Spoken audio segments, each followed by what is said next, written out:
सुप्रभात। समर्थ सदगुरु में है भक्ति, ज्ञान और योग की सामर्थ्य।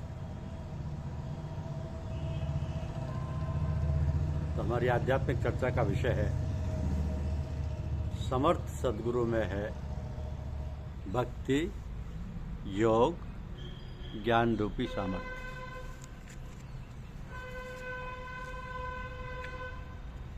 अपूर्ण और अधूरे गुरु से सीखे हुए अभ्यास से, जो कि स्वयं काम, क्रोध, मोह, लोभ, मद, मत्सर, अपमान, अहंकार में पड़ा है, ऐसे गुरु का प्रभाव देर तक नहीं रहता और उनकी संगति और शक्तिपात के साथ तमाम वो चीज़ें सूक्ष्म रस के साथ साधक में प्रवेश कर जाती हैं, जो दुर्गुण है। और जो कोई थोड़ा बहुत अभ्यास होता भी है, वह उन दोषों को ही उभारता है जो कि उन अपूर्ण गुरुजनों में है। परिणाम मनचाहा नहीं निकलता। जिसने आंतरिक योग साधन सद्गुरु से सही रूप में और विधि पूर्वक प्राप्त ना किया हो तथा चित्त की चंचलता और अज्ञान को ना हटा पाया हो, उस शिष्य की शिक्षा अपूर्णता की स्थिति में ही रहेगी। उसके द्वारा दी गई शिक्षा सच्चे जिज्ञासु की आध्यात्मिक विकास नहीं कर सकती। सच्चे जिज्ञासु का आध्यात्मिक विकास नहीं कर सकती, क्योंकि सत्संग, सतनाम और सद्गुरु तीनों मिलकर ये आध्यात्मिक जिज्ञासु की इच्छा को पूर्ण कर सकते हैं। सद्गुरुदेव में प्रेम पूर्वक श्रद्धा और विश्वास रखने से नित्य नया जीवन प्राप्त होता है। सद्गुरुदेव अपनी आंतरिक और आत्मिक सूरत धार यानी तवज्जो से साधक की बहिर्मुखता और चंचल वृत्ति को अपनी असल धार यानी आत्मा की ओर लौटने, जमने और आनंद में लीन होने में बराबर सहायता किया करते हैं। सद्गुरुदेव की चित्त वृत्ति हमेशा परमानंद में लीन रहती है, इसलिए उनकी क्षणिक कृपा दृष्टि से ही साधक का हृदय आनंद से भर जाता है, जिससे साधक का आध्यात्मिक मार्ग आरंभ हो जाता है। इसलिए जो साधक जितने प्रेम तथा भक्ति और संयम से सद्गुरुदेव का सत्संग क्रिया करता है, उतना ही सद्गुरुदेव का प्रेम और आध्यात्मिक सूरत उसकी ओर चलेगी, जिससे साधक की स्थिति में अंतर दिखाई देगा। सद्गुरुदेव स्वयं जानते हैं कि कौन शिष्य कितने पानी में है, उसकी आध्यात्मिक स्थिति क्या है, उतना ही उसे प्रकाश देते रहते हैं। क्योंकि गुरु का अर्थ है ज्ञान देने वाला, प्रकाश देने वाला। तो परमेश्वर आद्य दृष्टि करता या आद्य सृष्टि करता ब्रह्मादि के भी उपदेशक होने के कारण गुरुओं के भी गुरु हैं, क्योंकि सभी देहधारी गुरुजन काल से बाधित हैं और वह परमात्मा आदि और अंत से रहित तथा काल के संबंध में अबाधित है। तो आदि काल से हर शिक्षा या विद्या का कोई ना कोई गुरु या शिक्षक होता आ रहा है। यद्यपि माता, पिता, अध्यापक, आचार्य ये सभी गुरु ही हैं, अथवा जिनमें मनुष्य को शिक्षा या प्रकाश मिलता है या जिनसे हमारा जन्म हुआ हो और जो आयु अथवा विद्या में भी हमसे बड़े हों, ऐसे माता पिता अथवा आचार्य गुरुवत यानी गुरु की तरह अभिवादन या सम्मान देने के योग्य होते हैं। हम माँ की श्रेणी में माता, मामी, चाची, भाभी, गुरु माता, ये सभी माताएं अभिवादन के योग्य हैं। पितृ की श्रेणी में पितृ, चाचा, दाऊ, मामा, मौसा, ये सभी अभिवादन के योग्य हैं।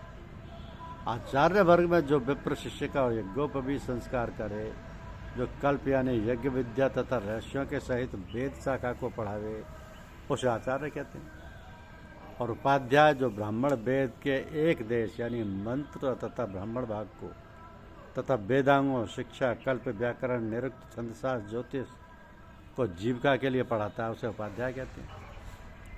तो हर कोई व्यक्ति गुरु नहीं हो जाता। जो अपनी सारी वासनाओं को मेट चुका हो, जो ईश्वर की इच्छा में अस्तित्वहीन हो गया है, जिसके आचरण में कोई भी कार्य धर्म के विरुद्ध न दिखाई दे, जो सच्चरित्रता और सदाचार के आदर्श हों, हर समय परमात्मा में लीन रहने से जिनमें तद्रुपता आ गई हो, अथवा जो धर्मशास्त्रों के अनुसार गर्भाधानादि संस्कारों को करता हुआ अन्नादि के द्वारा अपने पुत्र और शिष्यादि का पालन पोषण करता है, उस व्यक्ति को गुरु कहते हैं।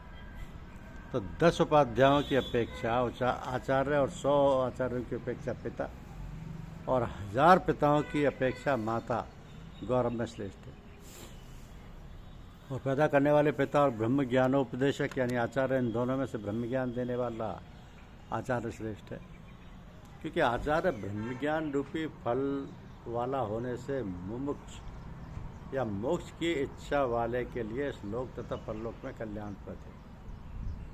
अतः जो शिष्य को कुमार्ग के रास्ते से हटाकर सद्मार्ग के रास्ते पर चलाने का प्रयत्न करता है, गुरु के प्रयास के साथ सद्गुरु का प्रयास शिष्य के साथ में और उच्च स्तर का होता है, तो सद्गुरु और शिष्य उपासना के उपदेश या साधना के समय सद्गुरु या शिष्य दोनों के इंद्रियों के व्यापार समाप्त हो जाते हैं।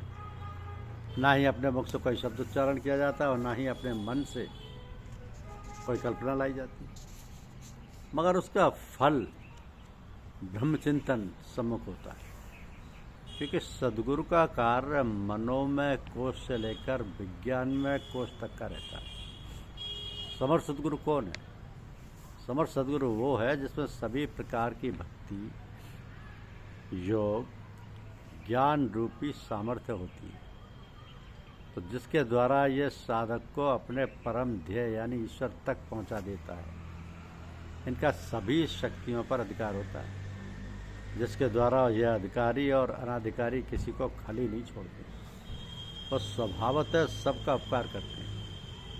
तो जहाँ पर सद्गुरु जनों के प्रभाव और आध्यात्मिक शक्ति की बात है, वहाँ शिष्य को भी सच्चा, जिज्ञासु, दृढ़ निश्चय वाला तथा जिसके हृदय में ईश्वर के सिवा किसी वस्तु की चाहना ना हो या इच्छा ही ना हो, जो गुरुदेव का आज्ञाकारी हो, शिष्य में गुरु प्रेम का प्रभाव निरंतर हो, तो सद्गुरुदेव के पास जाने से पहले श्रद्धा, विश्वास, आज्ञा पालन, सूचना, इन चारों चीज़ों की आवश्यकता है। श्रद्धा और विश्वास के आधार पर ही शिष्य में आध्यात्मिक उन्नति होती है। इसलिए निरंतर अपने सद्गुरुदेव को अपने हृदय में बसाने की कोशिश करो। सद्गुरुदेव स्वयं जानते हैं कि कौन शिष्य कितने पानी में, उसकी आध्यात्मिक स्थिति क्या है, और उसे स्वयं भी खाली नहीं छोड़ेंगे। उनका जिन शक्तियों पर अधिकार है, उनसे वो शिष्य को उसके उस उद्देश्य तक पहुंचा देंगे, उस ध्येय तक पहुंचा देंगे, क्योंकि गुरुदेव का आज्ञाकारी और शिष्य में गुरु प्रेम हो, फिर तो गुरु शिष्य का बेड़ा पार। धन्यवाद। YouTube चैनल को लाइक और सब्सक्राइब अवश्य कीजिए। शुक्रिया।